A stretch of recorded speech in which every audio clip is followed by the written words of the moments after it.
Bonjour tout le monde, on se retrouve dans une nouvelle vidéo qui sera la dernière en lien avec le programme K Influenceur 2025 auquel je participe. Comme vous le savez, cette année, grâce à ce programme, j'ai pu vous partager un peu mon regard sur la Corée du Sud en fonction de mes propres expériences personnelles. Et pour marquer un peu le coup avec cette dernière vidéo, j'avais envie de vous expliquer un peu pourquoi j'aimais la Corée du Sud, je me sens bien dans ce pays, notamment en tant qu'étrangère, et j'avais aussi envie de mettre un peu en lumière un événement auquel j'ai participé il y a quelques jours, qui est le Seoul Africa Festival, et vous parler aussi de quelques petites choses en plus. Je vous fais pas plus attendre, à tout de suite.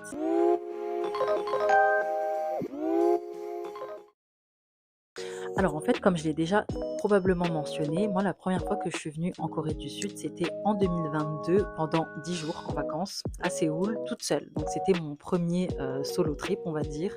Et j'ai tellement aimé que je voulais y retourner. Donc à peu près un an après, j'y suis retournée pendant une durée d'un an à Séoul. Je m'y suis installée avec un visa vacances-travail, donc le PVT, pour ceux qui ne connaissent pas.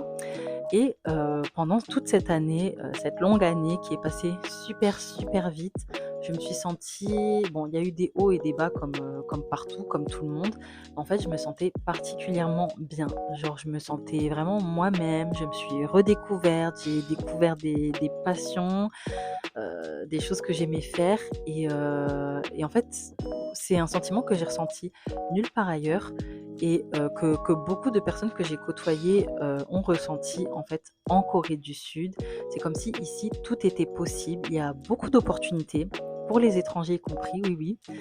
Et ouais, c'est comme si en fait tout était possible à celui qui s'en donne les moyens. Vous voyez un peu le rêve américain?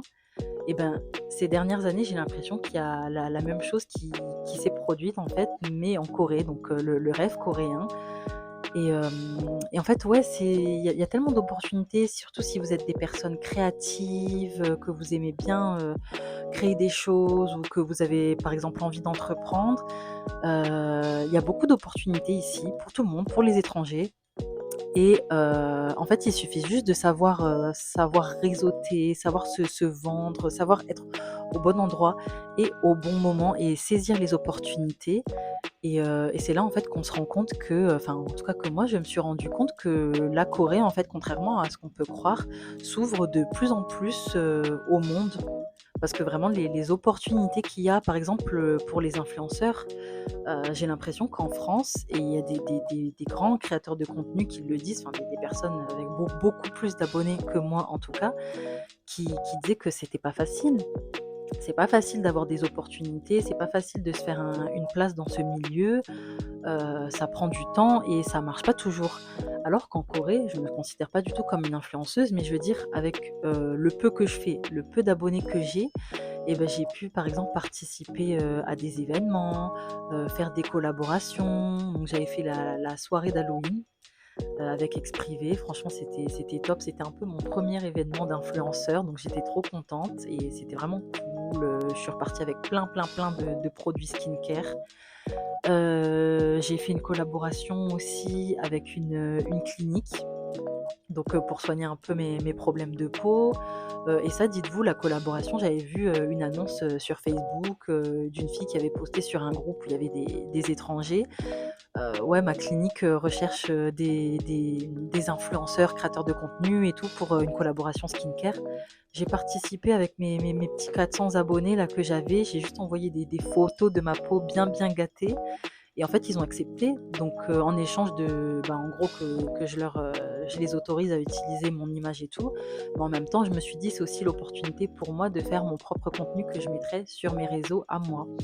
Donc voilà et franchement, il y a plein d'autres opportunités pour les étrangers, les influenceurs et en fait, c'est vraiment tu as l'impression qu'on te laisse un peu ta chance, tu vois? Pour ceux qui ont envie de créer du contenu, d'évoluer, en fait, dans ce milieu-là. Ici, j'ai vraiment l'impression qu'on te laisse ta chance. Il y a toujours des petits programmes, à faire, des giveaways, des collaborations en échange de produits et tu fais tes petites vidéos que tu postes sur TikTok ou sur Instagram et petit à petit, en fait, tu te fais ton petit portfolio, création de contenu et en plus, peut-être que plus tu fais du contenu, plus du coup, tu auras des collaborations, enfin les marques auront envie de travailler avec toi en fonction des différentes opportunités qui se présenteront. Donc j'ai vraiment trouvé ça super et je suis vraiment, trop reconnaissante pour tout ça.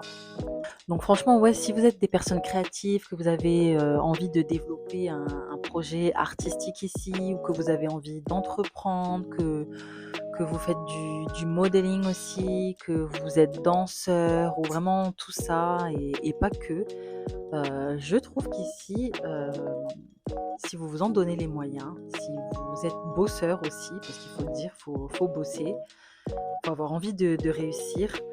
Heu, Vraiment, je trouve que la Corée, vous ouais, voilà, j'ai buggé. Je trouve que vraiment si vous avez toutes ces choses-là, ces caractéristiques, beh, la Corée, en fait, pourrait vous convenir et vous offrira, beaucoup, d'opportunités donc voilà, restez motivés, sachez saisir les opportunités et voilà. Franchement, pardon si je suis pas très à l'aise, j'avoue que les vidéos YouTube, c'est encore trop nouveau pour moi, donc parler face à la caméra comme ça, je suis pas à l'aise, donc pardonnez-moi.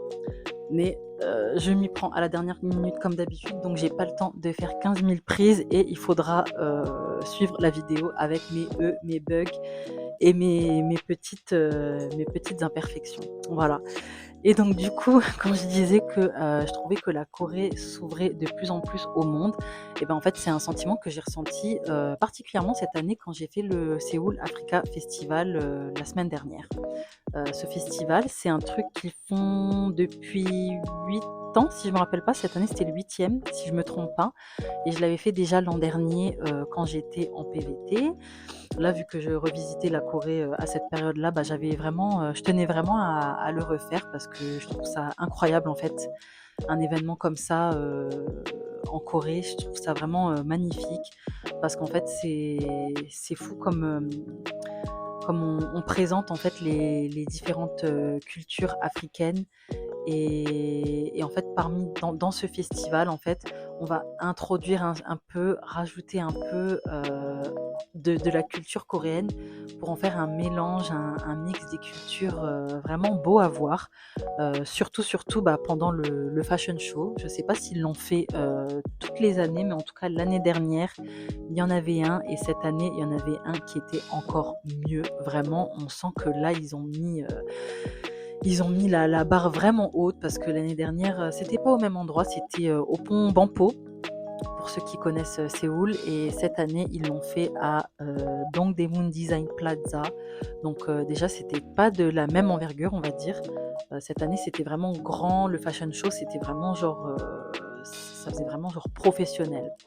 Alors que l'année dernière, la scène était plus petite et ça faisait vraiment ça faisait petit festival, en fait. Petit festival et voilà, petit spectacle, à la fin de tout ça. Mais j'ai trouvé ça vraiment beau en fait, les tenues, traditionnelles, africaines, mélangées aussi avec, les tenues traditionnelles coréennes, donc les hanbok. Je trouve que c'est vraiment incroyable en fait de ce mélange-là et de faire défiler en fait des mannequins, aussi bien étrangers que coréens. Donc il y avait des personnes, d'Afrique du Nord, des personnes d'Afrique noire et des personnes asiatiques en fait qui portaient aussi les vêtements, africains et ça donnait vraiment, un truc fou. Moi j'aime beaucoup aimer ce festival parce qu'en fait il y a plusieurs pays en fait qui sont présents et avant les spectacles, bah, il y a plein de stands avec, les différents pays qui présentent des choses de leur culture. Il y a des entreprises aussi. Par exemple, cette année, il y avait Ethiopian Airlines qui avait un super stand. Il y a parfois des artisans ou des trucs associatifs en fait qui présentent un peu ce qu'ils font. Il y a peut-être des artisans qui vendent aussi, les choses qu'ils fabriquent. J'ai découvert aussi par exemple cette année, une entreprise en fait qui fait des produits pour cheveux, noire, une entreprise coréenne qui fait des produits pour les cheveux, en fait, tressés. Donc ça m'a tout de suite interpellée, en fait, quand je marchais, je faisais ma petite visite du festival, j'ai vu des mannequins noirs avec les tresses et tout et donc j'ai regardé et je suis tombée sur le CEO qui m'a expliqué un peu, en quoi consistait son produit et je trouve ça vraiment, vraiment top, en fait, que qu'en fait des personnes coréennes en fait s'intéressent à proposer des produits adaptés à une minorité en fait dans le pays parce que faut dire ce qui est, même s'il y a de plus en plus d'étrangers en Corée, hem, il n'y a pas une demande forte, vous voyez ce que je veux dire, au niveau du marché, pour ce type de produit. Donc ça m'a vraiment touchée. Bon après il a expliqué qu'il vendait plutôt aux États-Unis, mais au moins il a pris l'initiative de venir présenter, ce qu'il faisait, donc au festival et vraiment plein de choses comme ça. Il y a aussi des personnes, comment dire? Des ambassadeurs, tout ça qui sont présents. Donc on voit un peu que ce festival, c'est un peu pour, voilà, présenter les bonnes relations entre la Corée et les pays qui étaient présents sur place. J'ai l'impression que c'est aussi une grosse opportunité, en fait, bah, pour tous ces artisans, ces créateurs, ces associations pour présenter, en fait, à un large public ce qu'ils font et des opportunités aussi pour se faire des comment dire? Des contacts, du networking. Il y a des gens, je pense, qui viennent sur place pour essayer de démarcher un peu, peut-être des entreprises ou montrer un peu des produits qu'ils ont envie de vendre et vice versa. Donc c'est vraiment incroyable et en fait, le African Festival, c'est pas le seul festival qui comme ça à Séoul. Par exemple, bah, là, aujourd'hui, il me semble qu'il y avait le festival, genre, latino-américain qu'ils ont aussi organisé l'an dernier et ils l'ont peut-être fait aussi avant, mais j'y suis jamais allée donc je sais pas trop. L'an dernier, j'avais aussi assisté au festival indien. Donc ça, c'était à l'université de Yonsei. Il y avait l'ambassadeur, il me semble, de l'Inde et ils avaient organisé un super beau spectacle dans l'auditorium avec, des danseuses qui avaient dansé franchement pendant 1 heure, je crois, avec toute la panoplie de bijoux sur les chevilles, les poignets et tout et en plus on sentait que c'était des danses assez profondes. J'y suis allée avec mon amie, sri-lankaise qui connaît un peu, qui est assez proche, de cette culture et qui m'avait expliqué qu'en fait c'était vraiment plus que des danses, ça avait vraiment des significations bien profondes et qui m'avait dit qu'en plus toute la panoplie de bijoux c'était super lourd, donc c'est vraiment un truc de fou de danser avec ça, pendant 1 heure. Donc c'était vraiment incroyable et je suis sûre qu'il y a plein d'autres trucs comme ça organisés, des festivals culturels, pour présenter la culture d'autres pays à Séoul et peut-être même dans d'autres villes de Corée. Donc franchement j'ai vraiment aimé cet aspect-là et je trouve que c'est top. J'aimerais bien qu'ils continuent de le faire ce festival, africain, parce qu'on voit vraiment en plus des Coréens qui viennent, assister à ce festival, vraiment l'esprit léger, juste dans le but de découvrir, les cultures sans jugement et c'est vraiment bien, c'est vraiment bien. Si vous venez à Séoul, je vous recommande, bah, d'y assister si vous arrivez à la période où ils organisent ce festival parce que c'est vraiment top. Il y a des personnalités, publiques qui y vont aussi, des influenceurs connus, de la communauté, bah, africaine et ouais, franchement, j'aime trop. Il y avait des groupes de danse aussi, bah, des Coréens qui dansaient sur des musiques africaines, qui faisaient des chorégraphies de dingue. Il y avait cette année aussi une dame, apparemment c'est une Camerounaise, qui a chanté, un chant traditionnel. Je sais plus exactement comment on l'appelle, mais c'est vraiment le chant traditionnel coréen et qui, a chanté ça et qui en plus a fait une adaptation où il y avait quelques couplets où elle les chantait en français. Donc c'est vraiment top et franchement ça fait vraiment plaisir à voir ce mélange des cultures, vous voyez? Et non, c'est vraiment beau à voir.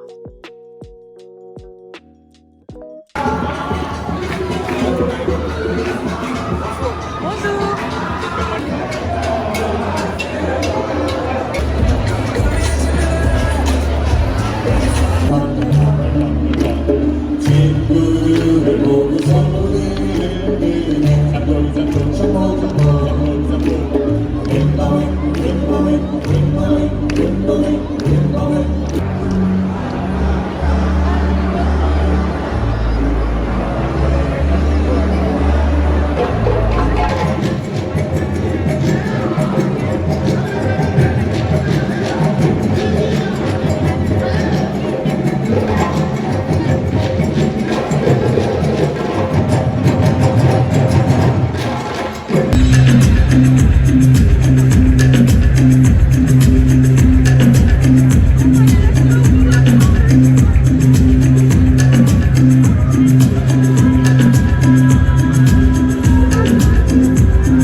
Et en fait, cette notion d'opportunité, en fait, de mélange des cultures, je le ressens aussi, particulièrement cette année avec les 2 programmes auxquels je participe.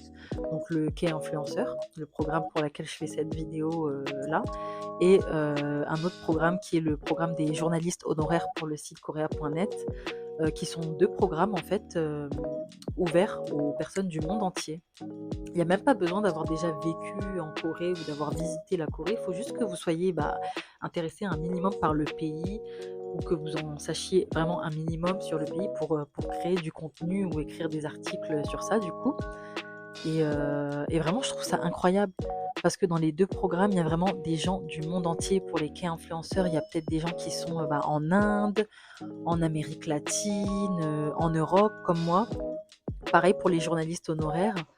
Et en fait, ce que je trouve beau, c'est qu'on présente, la Corée du Sud à travers notre propre regard d'étrangers qui ont visité la Corée, qui habitent en Corée ou alors qui sont passionnés par la Corée et qui présentent par exemple des événements, en lien avec la culture coréenne qui ont lieu, dans leur propre pays. Par exemple, moi, il y a quelques semaines, j'ai été invitée au programme K-Influenceur au salon, de design maison et objets à Paris parce que, il y avait pas mal de stands coréens qui étaient présents sur place, dont, un en particulier, pour lequel j'ai été invitée à rendre visite, qui était le programme de la Korea, Craft and Design Foundation, entièrement dédié au hanji, donc le papier traditionnel coréen. Et voilà, grâce au programme qui est influenceur, j'ai pu me rendre là-bas, voir aussi les autres stands coréens et créer du contenu en fait sur ça, donc montrer un peu, de la culture coréenne, mais en France. Et ce genre d'événement, ça arrive, dans plein d'autres pays. Il y a plein de comment dire? Des festivals, de choses, en lien avec la culture coréenne qui sont organisées à l'étranger, et ça fait plaisir en fait de voir des gens, passionnés par la Corée qui qui qui rendent visite en fait, qui visitent ces lieux-là et qui écrivent et partagent, leur avis sur la Corée, en fonction de leur propre expérience personnelle. Et en fait, c'est ça qui est incroyable, c'est que chacun, grâce à ces programmes, chacun a la possibilité, de faire rayonner la culture coréenne, à l'international. C'est ça en fait, on voit que la culture coréenne rayonne vraiment à l'international, partout.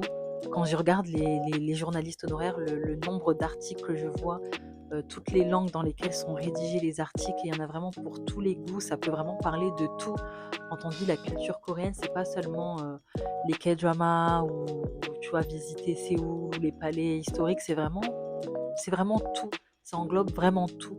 Ça peut être, quelqu'un qui écrit un article ou qui fait du contenu sur les restaurants coréens de sa ville, ou sur le dernier, K-drama qu'ils ont regardé, ou un album qu'ils ont écouté. C'est vraiment un truc genre, c'est ouf en fait. Vraiment c'est ouf. Nous à notre échelle, on arrive à partager en fait, notre regard, sur la Corée, auprès du monde entier.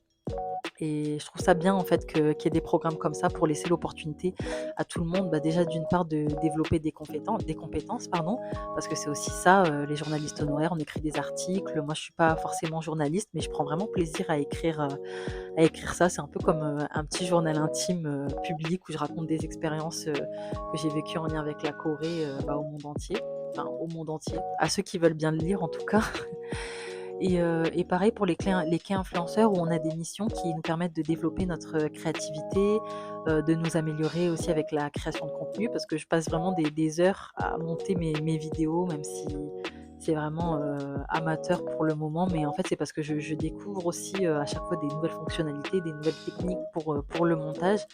Donc j'apprends énormément de choses. On a aussi des workshops qui sont ouverts à tous, sur Zoom, où on apprend des techniques pour rédiger des articles pertinents, pour faire hem, des interviews intéressantes, pertinentes, qui touchent du monde. On apprend à prendre, des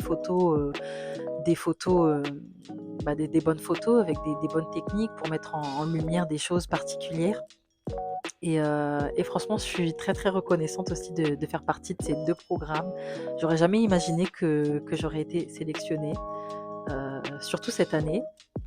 Mais en fait, voilà, ça s'est passé et je suis vraiment très, très contente, d'avoir, eu l'opportunité de participer à ça. Bah, le quai influenceur, malheureusement, c'est la dernière mission, mais le programme journaliste honoraire, ça continue. D'ailleurs, là, dans quelques jours, je vais aller à Guangzhou avec, ce programme-là pour, participer à des conférences, et créer, d'autres articles en rapport avec, ces conférences-là. Donc, voilà, c'est que, des bonnes choses et une super opportunité, donc je suis très contente.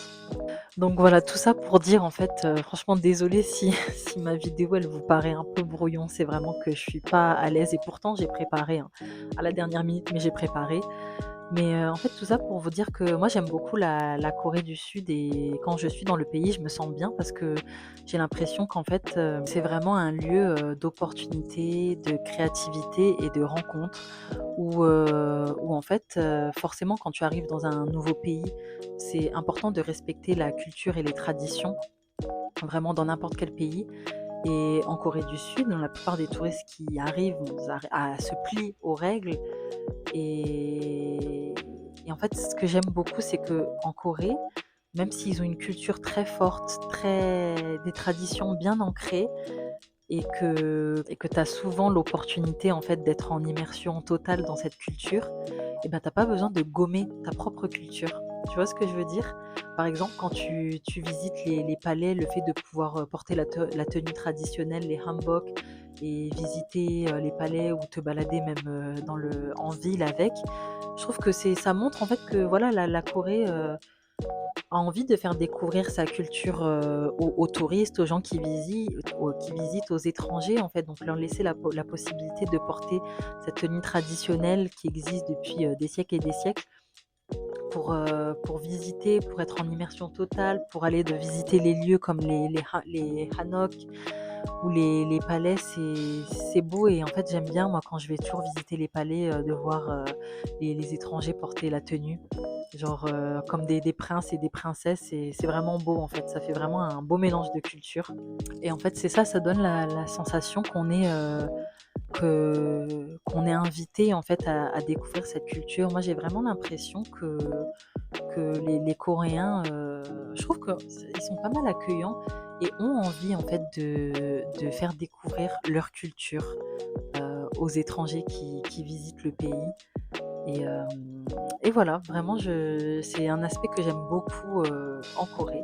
Venir, découvrir la culture et en même temps partager, garder ta propre identité en fait et l'avoir respectée et partager ça avec les locaux, je trouve ça incroyable. Donc c'est vraiment quelque chose que j'aime beaucoup ici. Et mis à part le fait aussi que je trouve qu'il y a tellement de choses à faire en Corée du Sud, particulièrement à Séoul. C'est vraiment une ville où on s'ennuie pas. Je vois beaucoup de gens dire que, bah, toujours comparer Séoul à Tokyo, comparer la Corée au Japon, alors que pour moi, enfin voilà, il n'y a pas à comparer 2 pays qui sont totalement différents, faut le dire, et qui ont une histoire, assez lourde, en commun. Mais moi, en tout cas, personnellement, je trouve que vraiment à Séoul, tu peux pas t'ennuyer quand tu viens. Il y a tellement de choses à faire. La Corée du Sud, sinon, il y a d'autres villes où tu peux t'y rendre tellement facilement en bus ou en train et pour, pas si cher que ça. Il y a vraiment toujours, toujours quelque chose à faire. Tu même pas besoin de dépenser de l'argent, même juste visiter les paysages, les parcs, les lacs, c'est déjà incroyablement beau à voir. Et voilà et aussi la sécurité. La sécurité, comme toujours, moi je me sens vraiment, safe ici, je peux marcher le soir dans la rue toute seule, la nuit et me sentir bien. Donc voilà, j'avais envie de placer ça quand même dans ma vidéo au cas où c'était pas déjà clair. Mais voilà, je pense que j'ai fait un peu le tour. J'espère que vous avez pu, comprendre un peu, en tout cas, le message que je voulais vous faire passer à travers cette vidéo et les autres vidéos que j'ai pu faire, en rapport avec, le programme Qu'est Influenceur. Comme je vous l'ai dit, je suis pas encore très, très à l'aise avec le format face cam sur YouTube, mais ça va venir.